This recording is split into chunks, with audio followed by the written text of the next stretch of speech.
What's up, y'all? It's Calvin here, and I want to holler at you guys and give you an update on the Iran situation. And here recently, Israel has been said to approve a $1.5 billion budget for potential strikes on Iran. Okay, so once Iran was able to get wind of this, they have since been holding drills, and in a 5-day drill that they had called the Great Prophet 17, they were targeting a place that holds a nuclear facility, one that Israel is actually not supposed to have, but yet they do. And it's also a place where they've allowed black people to come from the United States and take up settlement there, and which now a lot of them, they are being removed, which is a blessing. They just don't realize it because Israel is going to be destroyed. The people that assume the identity of the Jews, they took over that place just to defile it, and it's expendable the same way that America is.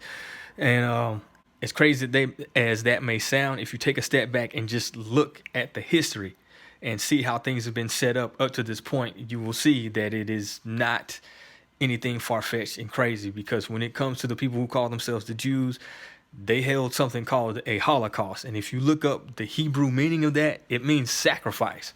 Okay, so and that's what they did. They sacrificed some of their own people in order to move into this position, because he who rules Israel rules the world. But according to Bible prophecy, all power will come back to the 10 horns, and that is basically the EU as we know it. It's 10 specific countries, but just for the purposes of this video, power will go back to the European Union. Anyways, to get back to the point, they are holding drills that involves the nuclear facility site, and they were bombing it and so on and so forth. And it turned out to be a successful mock-up drill. And once again, when you see these militaries and different governments doing stuff like this, they're practicing for things that they are going to do in real life. You know what I'm saying? Whether it just be an attempt or they succeed, they are going to do it in real life. And so I hope that message is really getting in for those of you that watch the video. Moving on here recently, and the earliest that I saw was December the 14th, as far as reports of this, is that Iran got into a back and forth with someone in Israel. And anyways, the officials in Iran, they sent a map to Israel of places that they could bomb at any given time if they stepped out of line. So just wanted to put this information out here to let you guys know that this situation is cranking up. And for all of the talk that people are saying about China and Russia, the threat as far as America is concerned is Iran. You know what I'm saying? Like, China and Russia, they may be a problem as far as like Europe goes, but as far as us living in the United States, Iran is the one that you need to be looking at, because they have allies like Venezuela, and they have a missile base where they have the capabilities to touch America anywhere in America. I've done several videos on this podcast, and you know, so that information is there for you guys to check out. But it isn't what they're trying to point you to as far as China and all that stuff like that. It is Iran. And please understand, these guys are very capable of doing massive destruction in the United States, all right, let alone Israel. They will make finger paint out of them people. And as far as a solution for this problem, it's pretty simple. If you know hell is coming, just put yourself in position to get out of the way. And the way that we can do that is make sure we have passports or a way out of the country. For those of you who do not have a way out of the country, some good things that you can do in a wartime situation is that if you stay in the city, to try to have somewhere to go that is away from the city. And if you live in an area that is close to a military base, you might not necessarily want to look at that as a good thing. Like, if the closer you are to a military base, the more that you would need to be prepared to fight in that type of situation, because from a military to military warfare, you know what I'm saying, they attack different facilities and things like that.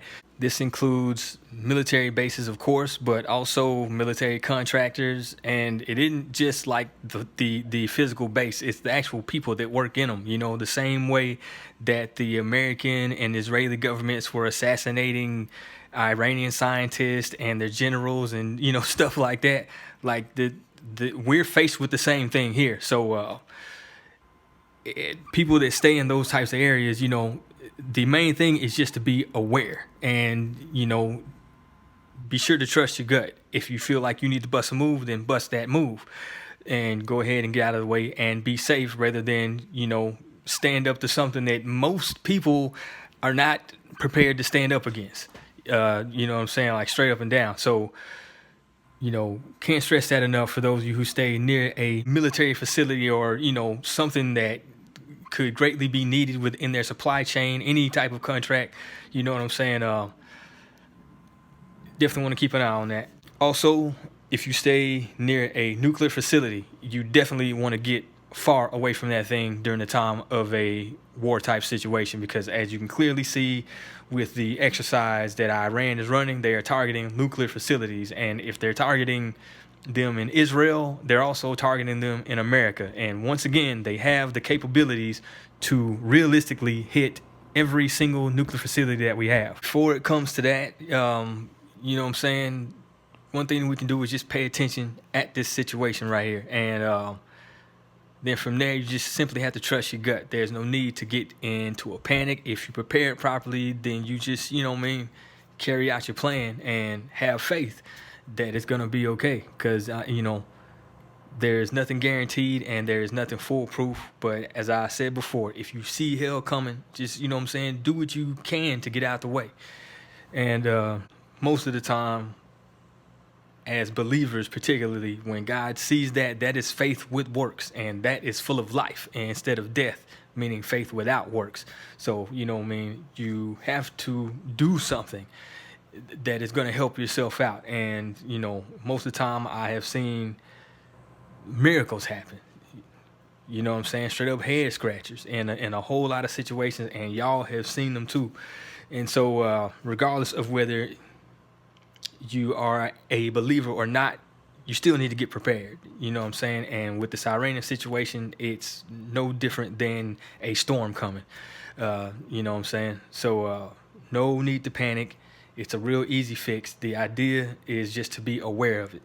And this can be simply achieved by checking the news dealing with Iran maybe once or twice a month. You know what I'm saying? It isn't a huge thing. So I hope this resonates with you guys. This the Pod Roast. The Lord is a man of war, and the Lord is his name. Yeah, yeah, yeah.